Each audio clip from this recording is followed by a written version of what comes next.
ભાવનગર જિલ્લામાં છેલ્લા 5 વર્ષની અંદર સિંહની સંખ્યામાં ખૂબ મોટો વધારો થયો છે।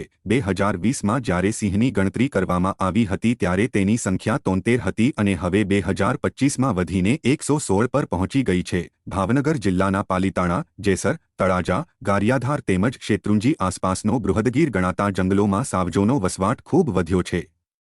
જ્યારે સિંહની વસ્તી ગણતરી કરવામાં આવી રહી હતી ત્યારે પાલીતાણાના જંગલમાં એક સાથે 20 સિંહ પરિવારનું રોયલ ફેમિલી પણ જોવા મળ્યું હતું, જે આકર્ષણનું કેન્દ્ર બની ગયું છે।